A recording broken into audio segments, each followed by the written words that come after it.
జై శ్రీ సద్గురునాథ ప్రభు మహారాజు జై శ్రీమన్నారాయణ గురుపీఠమునకు జై శ్రీ పరమానంద శంకర నారాయణ సద్గురు మహారాజు జై ఆత్మానాత్మరహితం అచల పూర్ణోపదేశికం శ్రీ నిశ్చలానంద నారాయణ గురోర్ శిష్యం శ్రీశైలవంశాంబుధిరేవ జాతం శ్రీ పరమానంద శంకరేంద్రం సద్గురుం మద్గురుం నిజ గురుం భజామ్యహం.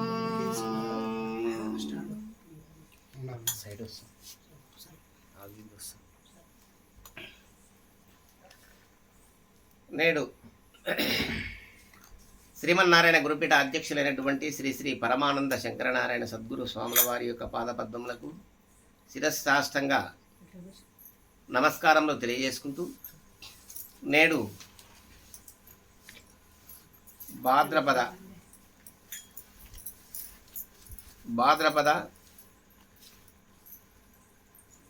మరి శుక్లశుద్ధ గురువారంను పురస్కరించుకొని నేడు నగర కర్నూలు జిల్లా నాగనూలు గ్రామం లోపల మరి అమృతానంద నాగేంద్రార్ల వారి యొక్క ప్రియశిష్యులైనటువంటి మరి సుగుణాంబ తిరుపతయ్య వారి స్వగృహమునందున నేడు ఈ గురువారాన్ని పురస్కరించుకొని అందరం సమావేశమైనము. ఇట్టి కార్యక్రమానికి ఏం చేసిన అందరికి కూడా శుభాభివందనం తెలియజేసుకుంటూ నేడు ఎంతో సుదినము. మరి ఇందాక మరి పూజ కార్యక్రమాలు భోజనాలు అవన్నీ జరుపుకున్నాం.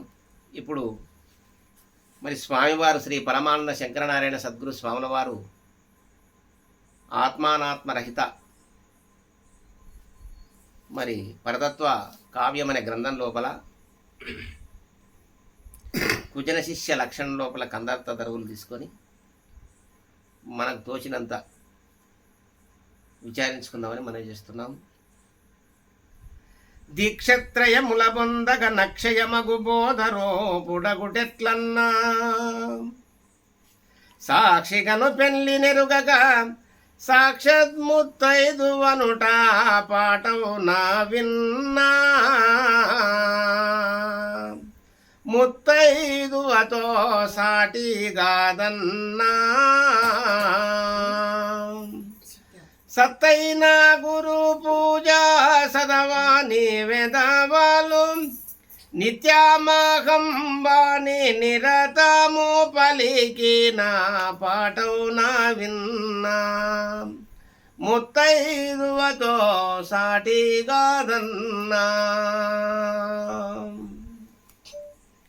దీక్షత్రయముల పొందగా నక్షయమగు బోధరూపుడగుటెట్లన్నా అన్న తీసినాను ఆయన గారు మొట్టమొదటి లోపలనే. అంటే ఇక్కడ దీక్షత్రయములు ఉంది, అక్షయమగు అంటే క్షయము లేనటువంటిది ఈ బోధ, అచల బోధ. అచలోయం సనాతన అని మన పెద్దలు ఏ విధంగా చెప్పినారో అదేవిధంగా ఇది క్షయము లేనటువంటిది ఈ బోధ. అది పొందాలి అంటే దీక్షత్రయములు పొందాలి అని శిష్యుడు. అంటే దీక్షత్రయములు అనే దానికి మన పెద్దలు ఏం చెప్పుకొచ్చిండ్రు? స్పర్శ దీక్ష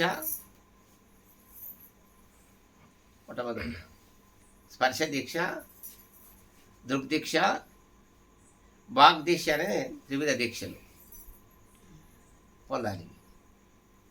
దీనికి ఉపమాన పద్ధతులు ఏం చెప్పినారంటే, స్పర్శ దీక్ష అంటే పక్షి జాతి,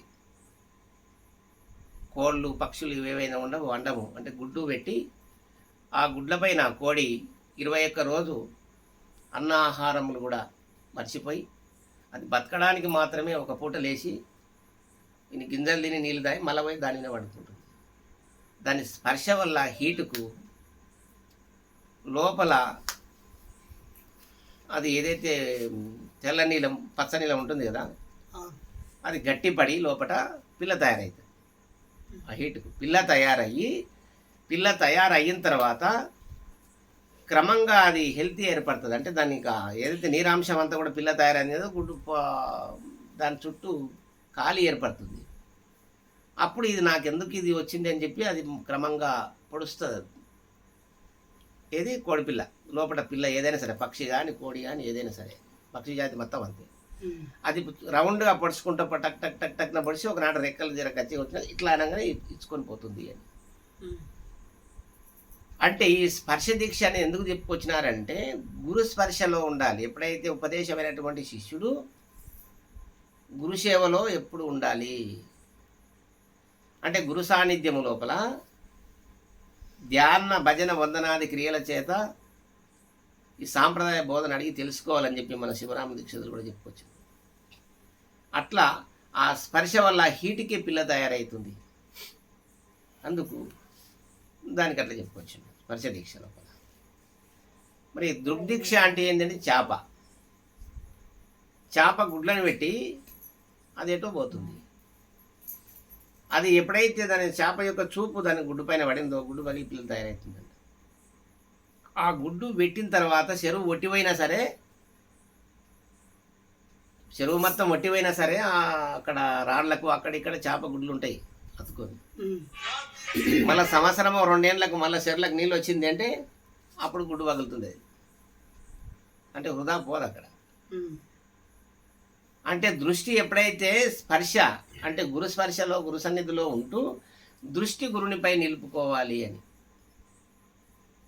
శివుని యొక్క చూపు కూడా అతని చూపులోనే చూపు కలిసి ఉండాలి అని. ఎప్పుడైతే దృష్టి ఎందుకంటే ఏ వంక చూపు కలిగిన ఆ వంకనే సర్వేంద్రియములు అన్నీ నేగును, నీ వంక చూపు కలిగిన ఏ వంక మనసు ఏగదు ఏమో అంటాడు.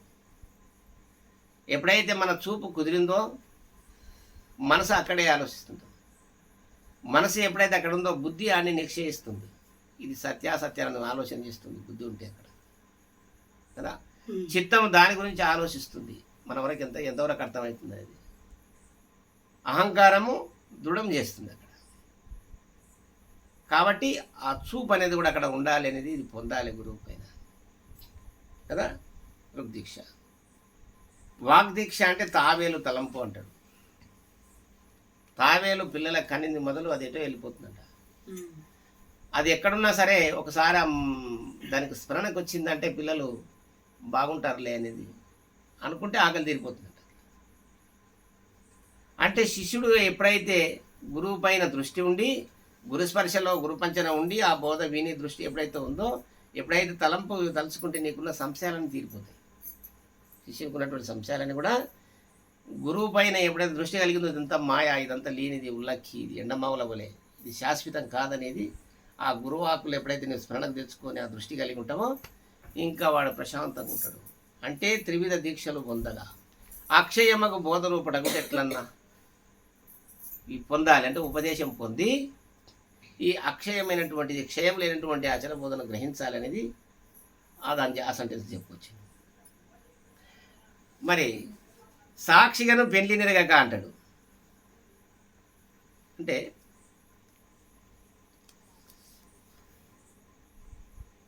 సాక్షిగాను పెళ్లి నిరగక సాక్షాత్ ముత్తైదు అన్నట్టు నగుబాటు కాదా. అక్కడ కూడా 3 ముల్లే. వివాహ తంతు కూడా మాంగళ్యం తంతు నానేన మమ జీవన హేతునామంటావు. మాంగళ్యము ప్లస్ తంతు. అక్కడ ఏమున్నది ఎన్ని ఆభరణాలతో పెళ్లి కాదు. తర్వాత పెడతారంటే ఆభరణాలు ఎన్నైనా సరే ఉన్నది డబ్బు. అక్కడ వివాహ సమయం అందు కావాల్సింది దారము మంగళసూత్రమే కదా. ఎగారు అప్పటికప్పుడు తయారు చేస్తాడు దారాన్ని. మంగళసూత్రము ఈ రెంటే ఆ రెండే చేతిని 3 ఏర్పడుతుంది. అది 3 ముళ్ళ బంధమే కదా. మరి ఆ పెళ్ళి అయితేనే కదా ముత్తైదు అవుతుంది. అంతవరకు 3 ఉన్నాయి. వివాహం కాకముందు పూలు, బొట్టు, గాజులు ఇవి ఉన్నాయి కదమ్మా. వివాహం కాకముందు సత్యమచ్చగా సిట్టేమనా అయితే ఈ 3 ఉన్నాయి కదా. వివాహంతో ఏమొచ్చినాయి? మట్టెలు, మంగళసూత్రం, మెట్టెల మాంగళ్యం ఇవి 2 వచ్చినాయి. మొదట ఉన్నాయి 3, ఇప్పుడు వచ్చినాయి 2. కలిస్తే ముత్తైదువా. పెళ్ళి చేసుకోకుండా నేను ముత్తైదును అంటే ఎవరన్నా నవ్వుతారా? ఒప్పుకుంటారా? అది నవ్వుబాటం అని విన్నా. నాయనగారు ఎంత గొప్పగా చెప్పుకొచ్చింది చూడు. ఇహం పరం, ఇహము పరం 2 జోడించుకుంటూ చెప్పుకుంటూ వస్తా ఉన్నాడు మన గురుదేవుల వారు. ముత్తైదువతో సాటి కాదన్నా. ఎన్ని చెప్పుకున్నా మాటల వరకే ఉంటుంది కానీ ముత్తైదుతో సాటి ఎట్లయితుంది? పెళ్లిళ్ళు పేరంటాలు ఏదన్నా అయినప్పుడు శుభకార్యాలు జరిగినప్పుడు ఒడిగింపడానికి దానికి దీనికి ఉపయోగపడతారా వాళ్ళు? ముత్తైదులు కానివారు, ఈ గురుపుత్రుడు కానివారు కూడా ఎంత వేద శాస్త్ర పురాణ ఇతిహాస సర్వగ్రంథ సారాంశం అంతా తెలిసి ఉన్నా కూడా ఈ జ్ఞానం ఎటు నుంచి వచ్చింది నీకంటే ఏం చెప్పుకుంటున్నాడు? నేనే తెలుసుకున్న సొంతంగా అంటే నేను తెలుసుకుంటుందే గురు కృప వల్ల. నా గురువు ఫలానా గురువు దగ్గర నేను విద్య నేర్చుకున్నా, గురువు పేరు చెప్తే అయిపోయా. ఇంకా వీళ్ళు ఒప్పుకోవాల్సింది, ఎవరు మోసుకోవాల్సింది. భర్తం చేసుకున్నాడు. సతిపాతి పతి అయిన సద్గురుని సేవించి భ్రాంతి తొలగుమురా, బంధువుల ఎందు భ్రమలు వీడుమురా అని స్వామివారు రాస్తారు. అంటే సతికి పతివి నీవు, నీకు పతి ఎవరు? గురువు అన్నప్పుడు సతి ఏ విధంగా అయితే తల్లిని, తండ్రిని, అన్నలను, తమ్ములను, చుట్టాలను, స్నేహితుల, బంధువులను సర్వను వీడి గుడిసైనా సరే నీ దగ్గర వచ్చి ఉంటే తిని లేకపోతే పండి ఆనందంగా నీ వంశం నిలబెట్టింది కదా కదా సేవ చేసి. ఎట్లా సేవ చేసి? ఇల్లు వాకిలు ఊడ్చి పాసులు అన్ని ఇంత పని చేసి సేవ చేసి కదా నిలబెట్టింది కదా, వంశం నిలబెట్టింది కదా. మరి నీవు అట్లా గురువంశం నిలబెట్టాలి కదా. భర్తం చేసుకున్నాం కదా మనం. ఏమిచ్చినాం మనం? తనువు, మనసు, ధనము, ప్రాణం, ఇవి మూడే కదా. మళ్ళీ అక్కడ పొందింది ఏంది? గురువు త్రివిధ దీక్షలు, అస్తమస్తక సంయోగ దీక్షలు అంటాడు. గురువుపై ఆ గురువు అస్తమం మరి మన మస్తకం పైన ఉంచి చెవులో చెప్పినాడు కదా. ఇక్కడ మూడే జరిగినాయి కదా. చూపు నిలిపినాడు కదా, కర్పూరం ముట్టించి దృగ్దీక్ష లాస్ట్ కదా చూపించినాడు కదా.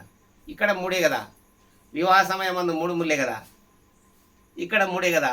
అది అట్లే చేసినావు కదా. అక్కడ కూడా పూలు, అక్షంతలు, ఆకులు, అది మంచి పచ్చడి తోరణాలు, లక్ష్మి సంపన్నటువంటిది వివాహం చేసుకున్నావు.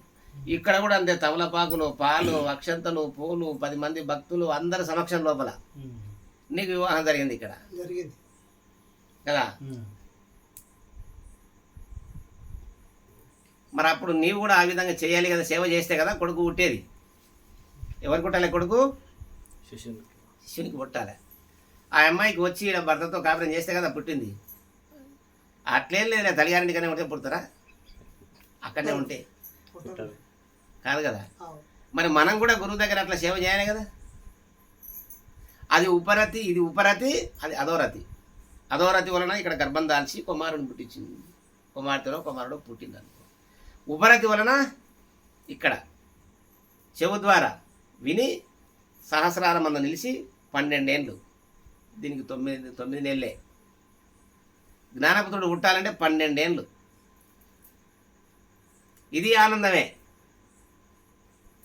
ఇది శబ్దానందం, గురువాక్యం విన కొద్ది ఆనందం, అది కూడా ఆనందమే కదా. మరి ఈ విధంగానే సాక్షాత్ ముత్తైదు అంటే నగపాటకుని విన్నా ఊకిన ముత్తైదులు అంటే అవుతుందే. మనం కూడా ముత్తైదులం కావాలి కదా కదా. గురుపుత్రుడు పోయిండు అంటే వానికి మంచిగా పూజ కార్యక్రమం అన్నీ చేసి సమాధి చేస్తారు. సామాన్యులు పోతే అట్లా చేస్తారా? చేయనికి లేదు. ఇప్పుడు మహనీయులు, ఇప్పుడు చిరస్మరణీయులు, ఎప్పటికీ పూజింపబడతారు వారు. ఎందుకు? పరోపకారం మిదం శరీరంగా భావించి సంసార ధర్మం నిర్వర్తించుకుంటూనే ఈ ధర్మాన్ని భ్రాంతి నొందిన జనులకు ఉపదేశం చేసుకుంటూ ఎంతోమందిని తరింపజేశారు మహనీయులు. అందుకే ఈనాడు ఎంతోమంది భక్తుల హృదయాల్లో వాళ్ళు పూజింపబడుతున్నారు కదా. అంత గొప్పటి సాంప్రదాయం లోపల, అంత గొప్పనైనటువంటి సాంప్రదాయంలో మనం కూడా భక్తులంగా మారినాం కదా. ఫస్ట్ ఏమైనా శిష్యులం కాలే, ఫస్ట్ ఏమైనా భక్తులుగా మారినాం. భక్తులుగా మారినప్పుడు మనకు కుమారుడు పుట్టినప్పుడు అప్పుడు శిష్యుడు. ఏది? జ్ఞానపుత్రుడు పుట్టాలి. మనం పుడితే కదా ముత్తైదు అవుతావు, లేకుంటే కాదు కదా ముత్తైదు కావాలంటే. అట్లా పాఠమున విన్నా ముత్తైదువతో సాటి కాదన్నా సత్తైన గురు పూజ సలపని వెదవలు. సత్, సిత్ అనేది 2 పదాలు ఉన్నాయి కదా కదా. చిత్తు జ్ఞానమే కదా.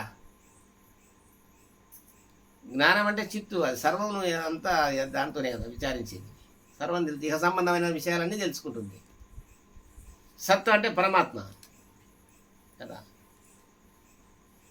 అశరీరి అవ్యయుడు అనంతుడు కదా.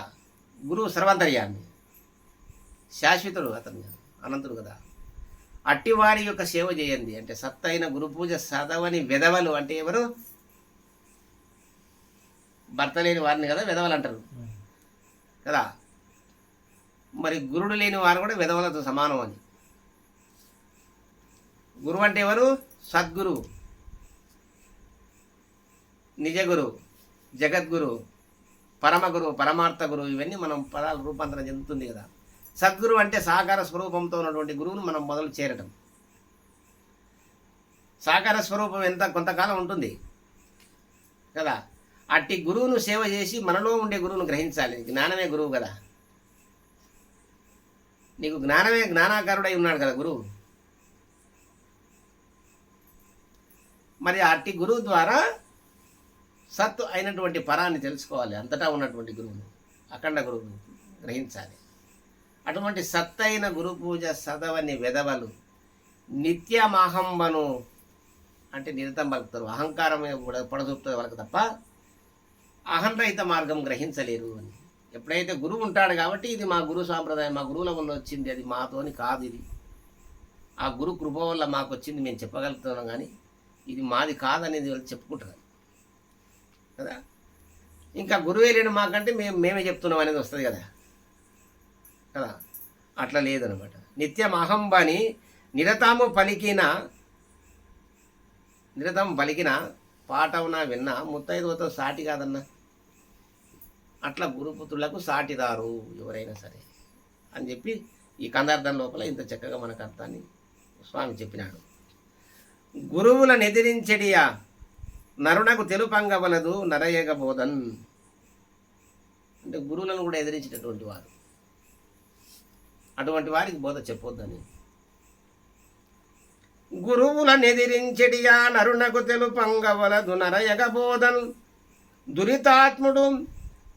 దురితాత్మునకు తెలిపిన ధరలోపామునకు పాలు దగబోయు రీతిన్ కటికకు గోవు తెగనమ్ము రీతిన్ ధరణిలో జ్ఞానులా శర్యాలెంచుచు నెప్పుడు మురుగుచు తిరిగేటి మూర్ఖులకును పాలు తగబోయు రీతిన్ కటికకు గోవు తెగనమ్ము రీతిన్. గురువులను ఎదిరించినటువంటి వాళ్ళకి చెప్తే ఈ విధంగా ఉంటుంది అని. అంటే గురువుల దగ్గర సర్వం తెలుసుకొని గురువు నుంచి బాగానే నమ్మికగా సేవ చేస్తాడు. మొదలు ఉపదేశము పొందింది మొదలు సాంఖ్య తారక మనస్క పరిపూర్ణ బోధలు అన్ని తెలుసుకున్న తర్వాత ఇంకా గురువులను లెక్క చేయరన్నట్టు.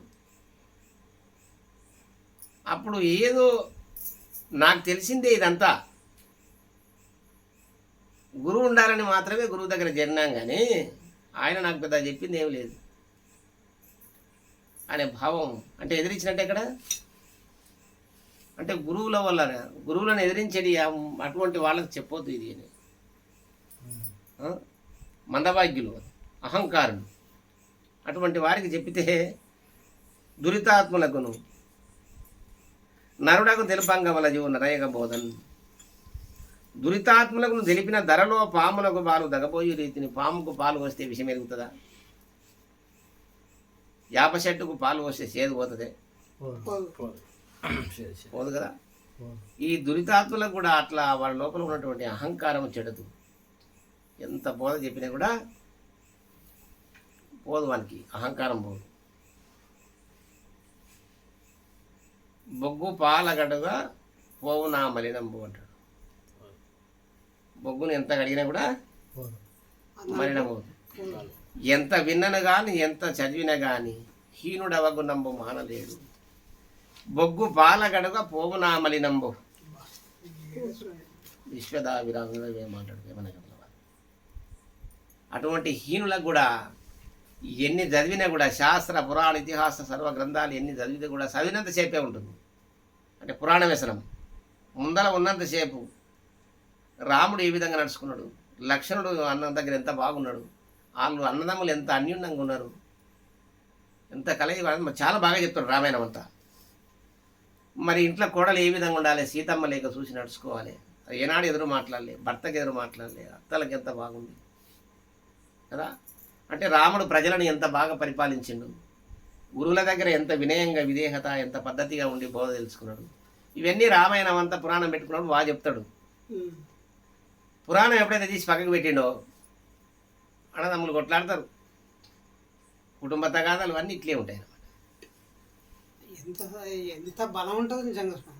అంటే ఎన్ని చదివినా కానీ ఎన్ని విన్నను కానీ హీనుడు అవగుణంబు మానలేడు, అంటే అహంకారం వదులుకోలేడు అని. హీనగుణం కలిగినటువంటి వాడు ఘనగుణమై ఉండాలి, గొప్ప గుణమై ఉండాలి, గొప్పగా ఆలోచించగలగాలి, మేధస్సు ఉండాలి బాగా గొప్పగా, చాలా గొప్పగా దూరదృష్టి ఉండాలి, అప్పటికప్పుడు ఆలోచించకూడదు, బాగా వెనుకుంటూ వెళ్ళిపోవాలి ముందరికి కదా. హీనుడు అవగుణంబు బొగ్గు పాల గడుగ పోగునా మలినంబు.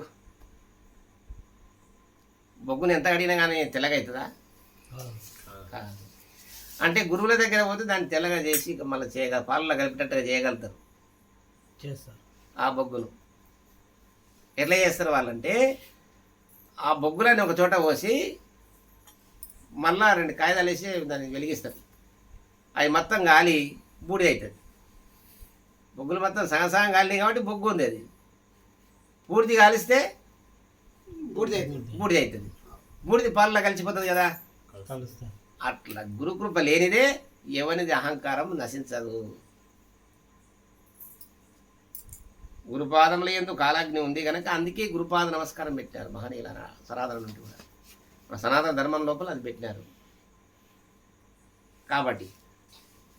అందుకే నాయన గారు మరి హీనుడు వానికి పాముకు పాలు తగబోయే రీతి అంటాడు. పామును పెంచుకున్నట్టే ఎప్పటికైనా కాటేస్తుంది అది. కాబట్టి అటువంటి వారికి చెప్పకూడదు ఆయన అని చెప్పి చెప్పుకొచ్చినాడు.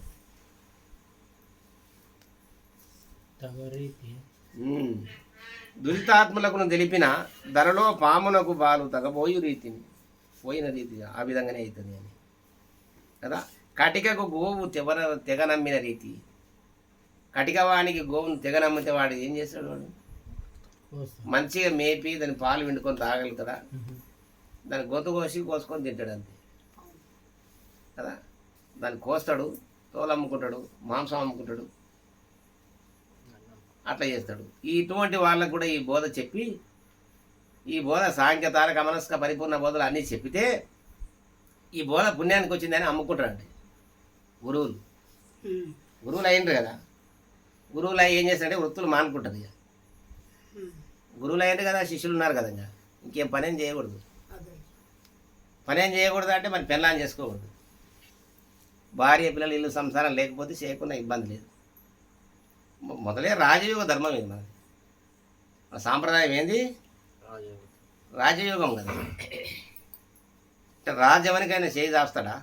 పరోక్షంగా కానీ ప్రత్యక్షంగా కానీ చేయి దాస్తాడు. అంతేందుకు శ్రీ మద్గురుదేవులు పరమానంద శంకరనారాయణ స్వామి వారు చూసి నడుచుకోవాలి. మన గురుదేవులు ఏనాడైనా వృత్తి ధర్మాన్ని తప్పినాడా? వృత్తి ధర్మాన్ని అశ్రద్ధ చేసినాడా? లేదు కులాచార ధర్మాన్ని అశ్రద్ధ చేసినాడా? శరీర ధర్మాన్ని కూడా అశ్రద్ధ చేసినాడా? జ్ఞాన ధర్మాన్ని కూడా ఆయన అశ్రద్ధ చేయాలి. అంటే చతుర్విధ ధర్మాల లోపల పురుషుడు, అదే పురుషార్థము అంటే అసలు ధీరుడు అనమాట. చతుర్విధ ధర్మాలను చక్కగా పాటించిన వాడే పురుషుడు, వాడే రాజు కదా. అందుకు మన గురుదేవులే ఎందుకు సాక్షి కదా. యథా గురువు తదా శిష్య అని ఎందుకన్నారు పెద్దలు. మన గురుదేవులు వారు నీకంటూ లేక ఆయన చూసి నడుచుకోవచ్చు మనం కదా. ఆయన ఏనన్న ఆశ ఉంది ఆయనకు, మనం చూసిన కంటే లేదని కదా. ఆయననే 10 మందికి అన్నం పెడతాడు. మంచి వ్యవసాయము అంత చాలా చక్కగా జరిపింది ఆయన. అట్లా రాజు అనేవాడు ఎందుకంటే ఇహం పరం 2 కరెక్ట్గా నడుపుకుంటూ పరోపకారం మిదం శరీరం అంటే పరులకు ఉపయోగపడేటట్టు విధంగా మళ్ళీ ధర్మాన్ని ఆ విధంగా, అంటే ఇది ఫ్రీగా ఇది చెప్పే ధర్మం, ఇది వెలకట్టి అమ్మొద్దు అని. అంటే కటికకు గోవు తెగనం మెరియద్దు అంటాడు. అటువంటి వాళ్ళకి ఈ బోధ అందిస్తే వాడు వ్యాపారం చేసుకుంటాడు, డబ్బులకు అమ్ముకుంటాడు ఈ బోధన. అందుకు అటువంటి వాళ్ళకి ఇవ్వకూడదు అని, చెప్పకూడదు అనేది అదే. నాయన గారి పద్ధతి అది.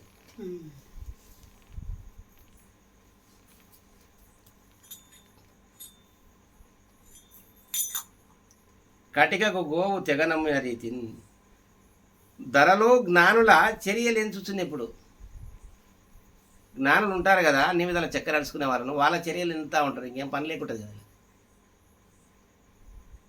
అందుకొరకు ఆ విధంగా చర్యలు ఎంచుతూ ఉంటారు, జ్ఞానుల చర్యలు ఎంచుతున్నప్పుడు. మొరుగుచు తిరిగేటి మూర్ఖులకును, మూర్ఖులు అన్నారు వీళ్ళను. మూర్ఖులు అంటే ఏంది? మూడిట్ల మునిగిపోయేవారు. మూర్ఖులు అంటే ఉంటే జాగ్రత్తలో ఉంటావు, లేకపోతే సుశుప్తిలో ఉంటావు, లేదంటే మేల్కలో వస్తావు. ఉంటే జాగ్రత్త, లేకపోతే కలగంటావు, లేకపోతే సుశుప్తిలో. మన సుశుప్తి మేల్కొంటే మళ్ళీ జాగ్రత్తకి. అంటే ఇవి మూర్ఖులు వీళ్ళు అని. అంటే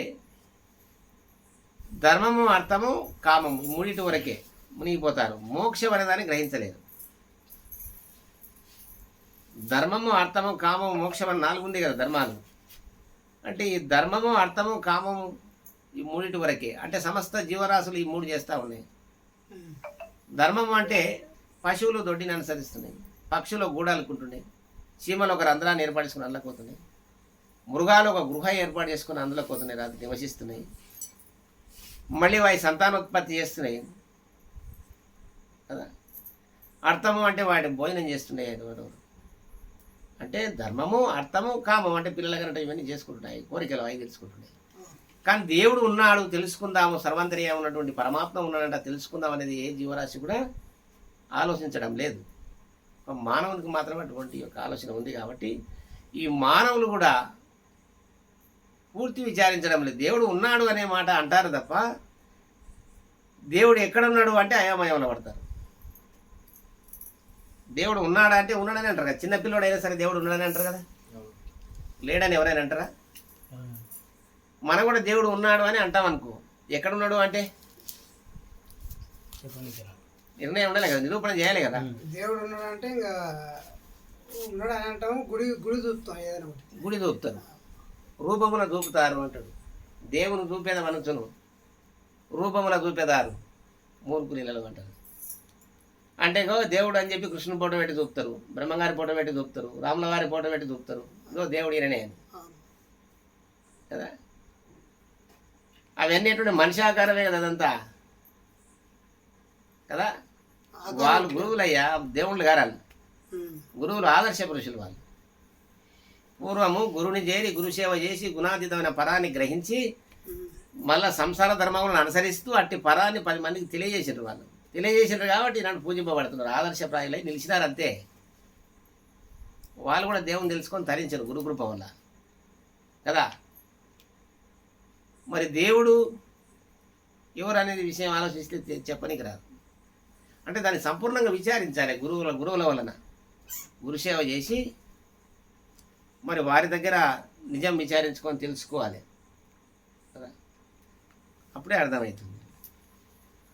అన్నము పెట్టిన వారిని పన్నుగా దూషించినట్టి పాపాత్మ వలెన్.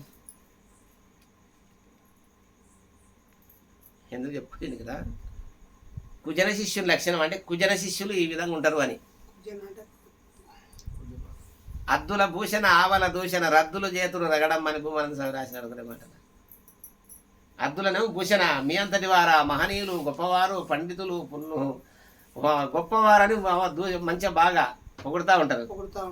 గోడ దాట అసలు కోగన ఆయననా ఏమో అబ్బా ఏదో మన బాగుండదులే చెప్తే. అతను పోయినాక సాడీలు చెప్తారు. వాళ్ళు అందుకే ఇది కుజన శిష్యులు అని. కుజనులు మహాజనులు గారు వీళ్ళు కుజనులు. అందుకే కుజన లక్షణం అని ఆయన గారు పెట్టినారు దీంట్లో. ఇటువంటి వాళ్ళు ఉంటారు అని జాగ్రత్త చూసి నడుచుకోవాలి అని. అక్కడక్కడ రాసిన దొంగలు ఉన్నారు జాగ్రత్త అని. అవును. మీ సొమ్ములకు మీరే బాధ్యత అని రాస్తారు కదా అక్కడ రైల్వే స్టేషన్లో కానీ అక్కడ ఇక్కడ కానీ ఏవైనా సరే. బస్ స్టాండ్లలో రైల్వే స్టేషన్. దొంగలు ఉన్నారు జాగ్రత్త, చెప్పలేదంటనకపోయారు కదా. అవును. బ్రహ్మంగారేమో చెప్పలేదంటనకపోయారు. నరుడార గురుని చేరి మొక్కితే బతకని ఏడ్చారు ఆయన చెప్పిండు. వీళ్ళు దొంగలు ఉన్నారు జాగ్రత్త, మీ సొమ్ములకు మీరే బాధ్యత, పోతే మమ్మల్ని అడగొద్దని అంతే. కదా. అట్లా అందుకే ఇది కుజర లక్షణం. అటువంటి వాళ్ళు ఉన్నారు, జాగ్రత్తగా నడుచుకోండి. స్నాయుడుగా ఈ లెక్కలో ఇట్లా రాసి పెట్టి స్వామి కూడా రాసినాడు, ఎందుకంటే కుజరులు ఉన్నారు ఇటువంటి వారు. సేమ్ అదే అంటుండ సమస్య. అట్లా కుజనులు వీళ్ళు మహాజనులు గారు, గొప్పగా ఆలోచించలేదు, స్వార్థ బుద్ధితోని ఆలోచిస్తుంటారు అనమాట. అన్నము పెట్టిన వారిని పన్నుగా దూషించినట్టి పాపాత్మవులను వాడు. ఇంకా అన్నం పెట్టిన దూషిస్తే ఇంకెట్లా? కుక్కలు మేలు కాదు. ఒకనాడు అన్నం పెడితే అది పోనే పోదే,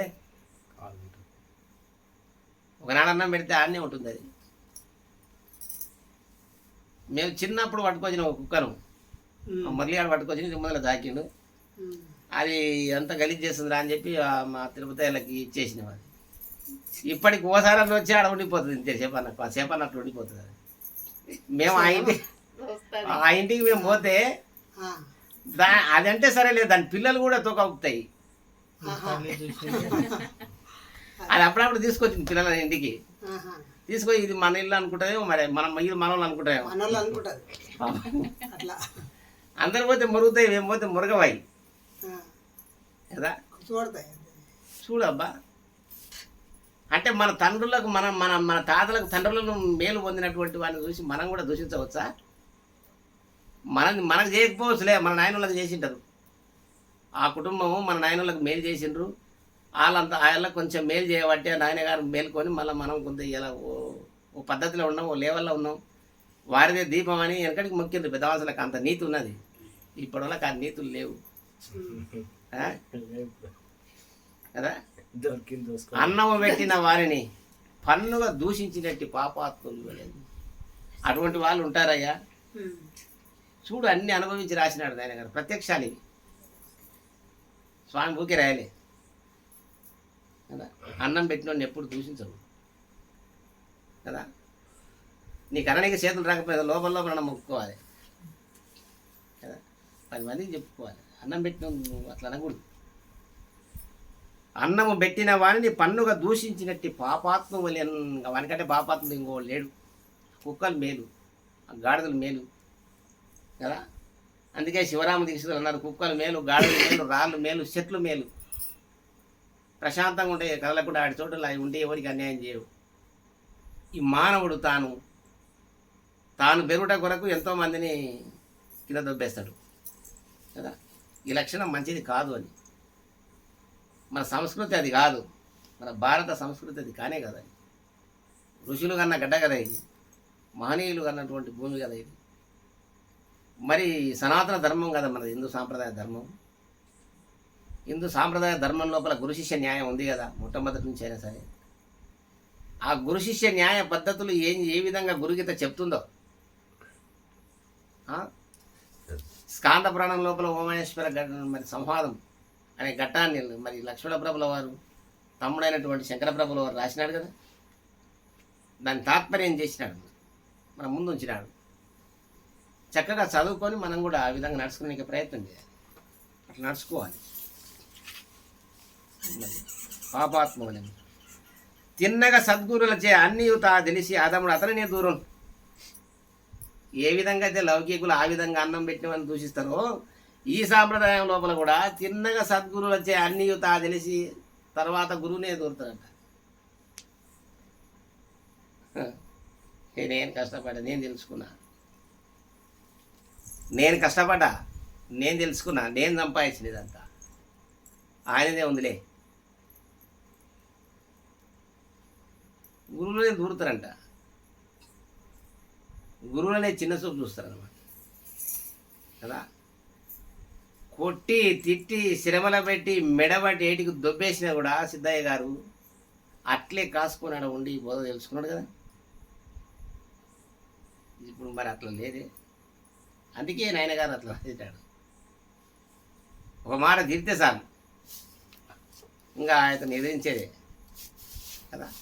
ఇంకా తంతేట్లో కొట్టినారు తిట్టినారమ్మ అవధూత స్వామి గట్టిగా దృఢపరిచినారమ్మ అని ఆడ మహనీయులు అట్లా చెప్పుకున్నారు. ఏంటి గురించి చెప్తారు పెద్దలు మనకు.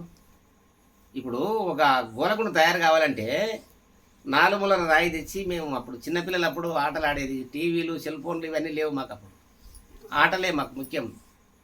ఆ చిరుతగిళ్ళ ఆట, ఈ తోక జిమ్మి ఆట, ఇవి అన్నీ ఆడుతుంటాం అట్లా కదా. ఈ గోలకుండ ఆట 4 మూలల రాయి తెచ్చి బండ మీద పెట్టి కొట్టంగా అది మంచిగా తయారవుతుంది. గుండుగా తయారై గోలకుండ అవుతుంది. ఎన్ని దెబ్బలు తింటే అంత ఉన్నగా అయింది అది. మరి మనం కూడా తయారు కావాలంటే పెద్దల గురుసేవలో మనకు అన్నీ వడలే కదా, దెబ్బలు పడాలి కదా. పడకుంటే తయారవుతుంది. ఒక విగ్రహం తయారు కావాలంటే ఎన్ని దెబ్బలు తిన్నాయి. ఒక రాములవారి విగ్రహం తయారు కావాలి అంటే కొన్ని వేల దెబ్బలు పడింటాయి దానికి, మొల దెబ్బలు కదా. కంటి తయారు కావాలంటే కాండ్రం దెబ్బలు కొడతా ఉంటాడు. ముక్కు తయారు కావాలంటే ముక్కోటి దెబ్బలు పడతాయి కదా. అన్ని దెబ్బలు తిని లాస్ట్ నవ్వుతూ ఆశీర్వాదం ఇచ్చినట్టుగా ఉంటుంది ఆ విగ్రహం. అన్ని దెబ్బలు తిని కూడా నవ్వుతూ మనకు ఆశీర్వాదం ఇస్తుంది. అందుకే దేవుడు అని మొక్కుతున్నాం. ఇవ్వాలి ఊరికేనే మొక్కుతారా దాన్ని? ఓ రాయికి మొక్కుతారా? అట్లా అడ్డం పడేస్తారు కడపకు. అది రాయే ఇది రాయే కానీ ఇది కడప అదే రాయి. చుట్టూ గోడలు కూడా ఆ గుండుకెళ్ళే వచ్చినాయి. ఓ గుండు పగల కొడితే ఆ గుండు నుంచి గణేట్ వెళ్ళినాయి, చుట్టూ గోడలు కట్టేసిండ్రు. ఓ కడీలు వెళ్ళినాయి, బాదులు లేబెట్టిండ్రు, కింద పైన కడపలేసిండ్రు. అందుటకెళ్ళి వచ్చిన రాయితోటి విగ్రహం తయారు చేసిండ్రు కదా. మొత్తం కలిసి దేవాలయం. దాని అంతా కలిపి ఏమంటాం మనం? దేవాలయం అని ఎందుకు అంటున్నాం? దేవుడు ఉన్నాడు కనుక, దేవుడు ప్రతిష్ఠించబడినాడు కాబట్టి దేవాలయం అయింది కదా. ఆయనతో విగ్రహం ఎవరైనా ఎత్తుకపోతే దేవుడు లేడంటావు. ఇంకెవరైనా పోతారా? పూజారి లేడు, అందులో గారు లేకుంటే ఎవరు, గుడిలే దేవుడు లేకుంటే ఇంకా ఎవరు పోతారు? ఏముంటాయి అప్పుడు అందులో? రాళ్ళు ఉంటాయి, కుక్కలు పోతాయి, పందులు పోతాయి, అన్నీ పోతాయి. అందులో అనుకుంటే ఇంకా ఏముండవు వల్ల. మరి దేవాలయ జీవో దేవ సనాతన అన్నారు కదా. మన శరీరంలో కూడా గురువుని ప్రతిష్ఠించుకోకపోతే, గురుదేవుని ప్రతిష్ఠ జరగకపోతే దీంట్లో మన దేహం కూడా అంతే కదా. అంటే గురుభక్తి విహీనత కాకూడదు అని. ఎన్ని ఇబ్బందులు వచ్చినా సరే, ఇహంగా కానీ పరంగా కానీ ఎన్ని ఇబ్బందులు వచ్చినా సరే గురునిష్ట కోల్పోరాదు, గురుభక్తి కోల్పోరాదు. మరి అట్లుండాలి. తిన్నగా సద్గురులచే అన్నీ తా తెలిసి అదముడు అతనే దూరం, గురువునే దూరుతారని చెప్పినాడు మహనీయుడు.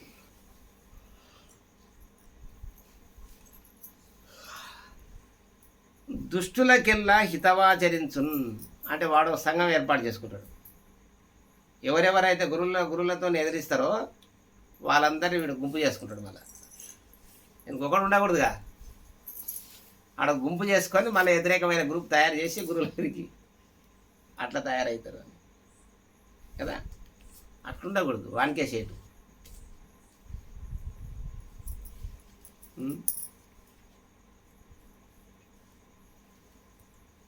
ఒక్క నిమిషం. అతనినే దూరున్ దుష్టులకెల్లా హితవాచరించున్ మతిహీనుడు ఇటువలే మదమాత్సర్యములను. అప్పుడు ఏం చేస్తాం? మదము, మాత్సర్యం, ఈర్ష్య, అసూయ, దంభ, దర్ప, అహంకారాది గుణాలని చెలరేగుతాయి. అంటే రాక్షస లక్షణాలని కూడా అతని హృదయం లోపల వెళ్ళిపోతాయి. అంటే అడవిలో ఏ విధంగా అయితే కదా, అడవి ఏమైనా బిగ్గర కావాలి, చెట్లు గడ్డి ఇంకోటి మరొకటి ఉంటే అందులో ఏనుగులు, పెద్ద పులులు, ఇంకోటి పాములు, కొండశీలువులు అన్నీ చేరిపోతాయి దాంట్లో మరుగున్న చోట.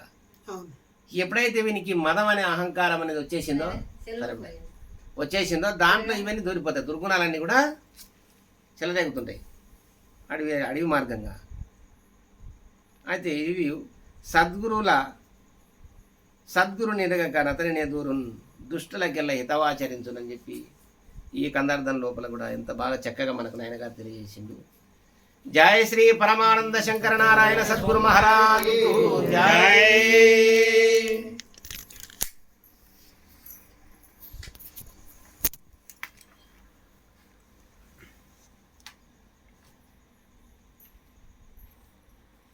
ఏం తీసుకుందాము ఒక తత్వం చెప్తాను.